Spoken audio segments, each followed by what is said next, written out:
गजा war room में ताज़ा तरीन अपडेट्स के साथ हाजिर हैं और सबसे पहले अपडेट यह है कि आलमी ताकतों की खामोशी से इसराइल को फ़लस्तीनियों के कत्लेआम की खुली छूट मिल गई है। इसराइल ने आज फिर अस्पतालों, स्कूल, मस्जिद और रिहायशी इमारतों पर हमले किए। हिलाल अहमर के हेडक्वार्टर अल-कुद्स और अशिफा अस्पताल के करीबी इलाकों पर 30 मिनट तक बमबारी की।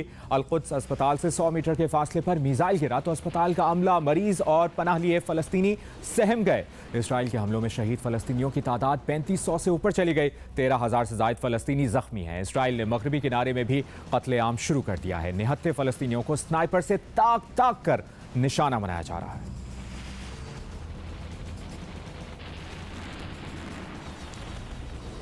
भूख और प्यास का शिकार गजा की 23 लाख आबादी के लिए सिर्फ 20 इमदादी ट्रक अमरीकी सदर के दौरे इसराइल का हासिल वसूल है। इसराइल से रवानगी के वक्त जो बाइडन ने अपने तैयारे में मिस्री सदर फतह सीसी से टेलीफोन पर गुफ्तगू की।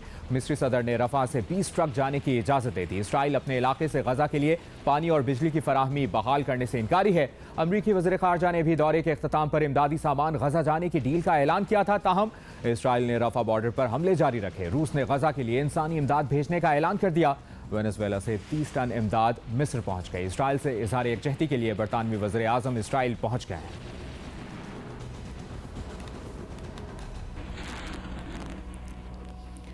एक और ताज़ा तरीन अपडेट यह है कि लबनान की मज़ाहमती तंजीम हिज़्बुल्लाह ने इसराइल के टैंकों और जासूसी के आलात पर हमले किए हैं, जिससे इसराइली फ़ौज को भारी नुकसान का सामना करना पड़ा। इसराइल ने 2000 अमवात की तस्दीक कर दी है, जबकि 4500 से ज़ायद इसराइली ज़ख्मी हैं। लबनान के सरहदी इलाके पर इसराइली फ़ौज के डिवीज़न को निशाना बनाने की वीडियो जारी की गई है, जिसमें हिज़्बुल्लाह के जांबाजों ने इसराइली फ़ौज पर गाइडेड मिसाइल का हमला किया। एक और सरहदी इलाके पर भी इसराइली फ़ौजियों को इसी अंदाज में निशाना बनाया गया।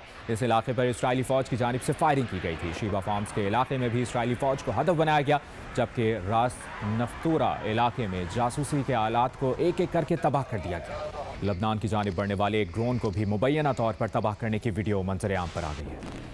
गजा में इसराइली अफवाज की जानिब से मजीद अस्पतालों को निशाना बनाया गया। गजा के इलाके खान यूनुस में नसर अस्पताल के एक डॉक्टर ने जियो न्यूज़ से गुफ्तगू करते हुए बताया कि गजा में जनरेटर्स के लिए कोई ईंधन नहीं है।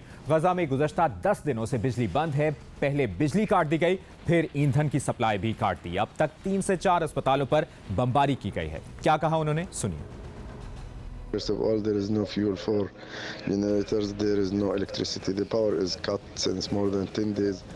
So they cut off the supply of the power, then they cut off the supply of the fuel. That's why the generators are almost off. They are getting the fuel from local people from here and there.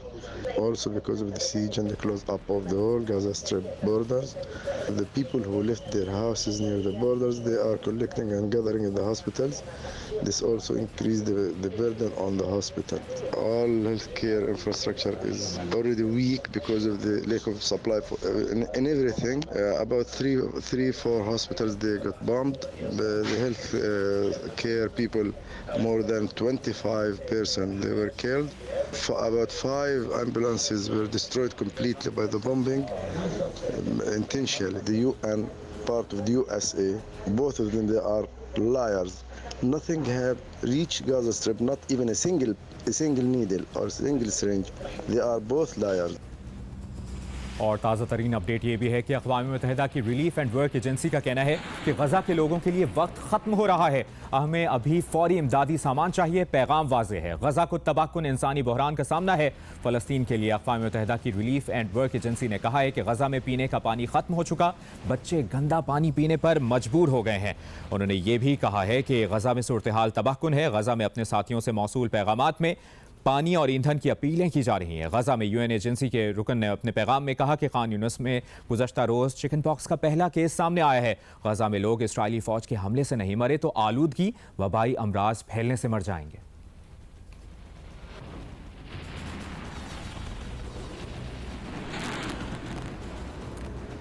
Israel की मुसलसल हिमायत अमरीकी इंतजामिया में भी policy फैसलों के खिलाफ आवाज़ उठने लगी है।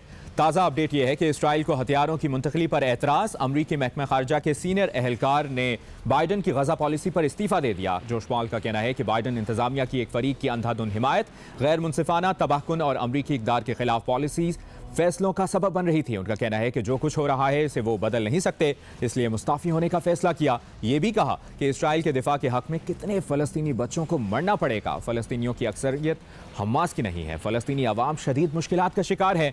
महकमा खारिजा के तर्जुमान ने फौरी तौर पर पॉल के फैसले पर तबसरा करने की दरख्वास्त का जवाब नहीं दिया। जॉर्ज पॉल 11 साल से ज़ायद अरसे से अमरीकी स्टेट डिपार्टमेंट के bureau of political military affairs के कांग्रेस और अवामी उमूर के डायरेक्टर रहे हैं। गजा वॉर रूम से ताज़ा तरीन अपडेट्स देने का सिलसिला जारी रहेगा। आप जियो न्यूज़ के साथ रहिए।